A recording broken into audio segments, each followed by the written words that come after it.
নমস্কাৰ মৰমৰ ছাত্ৰ-ছাত্ৰীসকল, তোমালোকক সকলোকে মোৰ ইউটিউব চেনেলটোলৈ স্বাগতম জনাইছোঁ।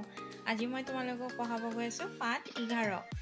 11 পাঠৰ নাম হৈছে গছ ভালপোৱা ককাৰ খং। ঠিক আছে, এতিয়া গছ ভালপোৱা ককাৰ খং এই কবিতাটো আমি পঢ়ি চাম যে ককাৰ কিয় খং উঠিছে। গছ-গছনিয়ে প্ৰাকৃতিক ভাৰসাম্য ৰক্ষা কৰে। তোমালোকে সকলোৱে জানা যে গছ-গছনিয়ে কি কৰে? প্ৰাকৃতিক ভাৰসাম্য ৰক্ষা কৰে। যধে মধে গছ-গছনি কাটি তহিলিং কৰিলে আমাৰ পৰিৱেশ বিনষ্ট হয়। কি হয়? আমাৰ পৰিৱেশ বিনষ্ট হয়।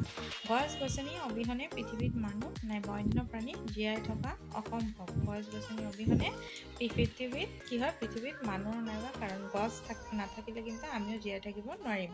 আৰু এতিয়া তোমালোকে চোৱা যে গছ-গছনি এনেও আগৰ পৰা আমাৰ পৃথিৱীত কিন্তু বহুত কমি গৈছে, যাৰ ফলত কি হৈছে? এতিয়া খৰাংটো বেছি হয়। দেখিছেনে? বৰষুণ সহজে নাহে। মানুহে বৰষুণৰ কাৰণে হাহাকাৰ কৰে, হয়নে নাই? সেইকাৰণে গছ কিন্তু যিমান পাৰি আমি ৰুবহে লাগে, গছ কাটিব নালাগে। গতিকে গছ-গছনি ৰোৱা আৰু তাৰ যত্ন লোৱা আমাৰ সকলোৰে এক মহান কৰ্তব্য। গছ-গছনি নথকা এটি পৰিৱেশৰ কথা কল্পনা কৰি চোৱাচোন। তেনেকুৱা এটি অৱস্থাত আমাৰ কি অসুবিধা হ'ব। গছ-গছনি ভালপোৱা ককা এজনৰ মনৰ কথা তোমালোকে এই পাঠটি পাবা হওক। ঠিক আছে, তো তোমালোকে গছ-গছনি ভালপোৱা এনেকুৱা এজন ককাৰ কথা এই পাঠটোত পাবা বুলি কৈছে। এতিয়া চোৱা, আমি পঢ়ি চাওঁ কি কৈছে। এটা তোমালোকে দেখিছাই যে এটা বিয়াবাৰী অনুষ্ঠানৰ এই ছবিটোতে দেখা গৈ আছে যে এটা বিয়া ঘৰ। আৰু ভাল পালো ৰঘুনাথ, তুমি মোক পুতেৰাৰ বিয়ালৈ মাতিলা, পিছে ৰভাখন দিবলৈকে আমলখি গছজোপা কিয়নো কাটিলা বুলি আছে। এতিয়া বিয়া খাবলৈ কাৰ ঘৰত আহিছে? ৰঘুনাথৰ ঘৰত। এতিয়া কৈ আছে যে ৰভাখন দিবলৈ আমলখি গছজোপা কিয়নো কাটিলা। আলহী অতিথি যাব, ৰভা নাইকিয়া হ'ব, বোৱাৰীও ঘৰখন দিবহি ফুৰাই, পিছে কোৱাচোন ৰঘুনাথ, আমলখি গছজোপা সহজতে পাবানে ঘূৰাই? বিয়া বাৰুতো যাবগৈ, আলহীও আহিছে, আলহীও গুচি যাব, চব এটা সময়ত নাইকিয়া হৈ যাব অনুষ্ঠানবিলাক। কিন্তু গছজোপা কি আৰু ঘূৰাই পাবানে? এটা অনুষ্ঠানৰ কাৰণে যে গছজোপা কাটি দিলা। তাৰপিছত কি কৈছে চোৱা, দৰাটিক মাতাচোন, এজোলোকা আশীৰ্বাদ দিওঁ আৰু যাওঁ, গছজোপা কটা বাবে লুচি ভাজি ৰসগোল্লা একোকে নাখাওঁ।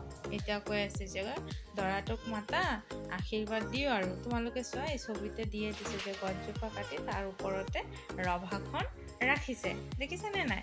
তো কৈ আছে যে ককাৰ খং, গছজোপা কটাৰ কাৰণে একোকে নাখায়, লুচি ভাজি ৰসগোল্লা একো নাখায়। কৈছে দৰাটোক মাতি দিয়ে, আশীৰ্বাদ দিওঁ আৰু গুচি যাওঁ। কবিৰ নাম কি? ডক্টৰ ভৱেন্দ্ৰনাথ শইকীয়া।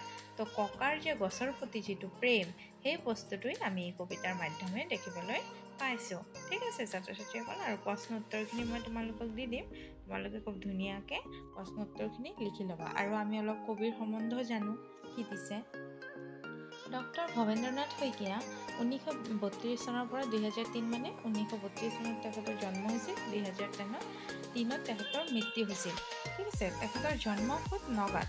ডক্টৰ ভৱেন্দ্ৰনাথ শইকীয়াই গুৱাহাটী বিশ্ববিদ্যালয়ৰ পদাৰ্থ বিজ্ঞান বিভাগৰ অধ্যাপক আছিল। তেখেতে শিশু সাহিত্যত সাৰ্থক গল্পকাৰ আৰু চলচ্চিত্ৰ পৰিচালক হিচাপে সুখ্যাতি অৰ্জন কৰিছিল।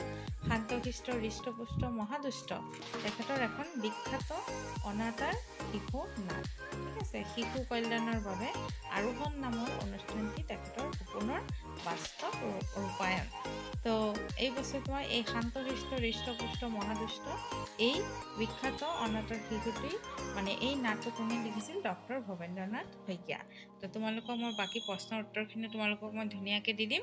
তোমালোকে এইখিনি এই প্ৰশ্ন উত্তৰখিনি খুব ধুনীয়াকৈ নিজৰ বহীত তুলি ল'বা আৰু কি কৰিবা? নোচোৱাকৈ নিজে লিখাৰ চেষ্টা কৰিবা।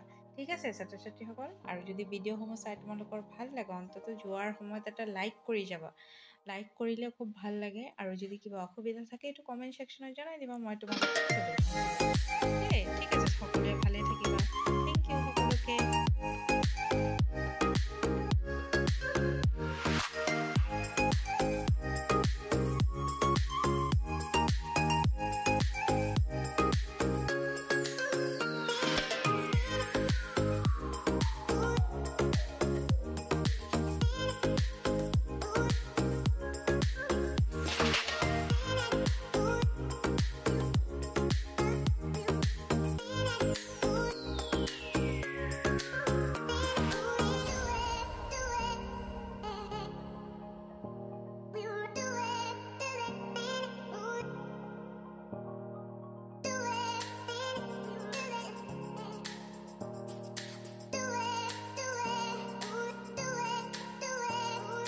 Thank you.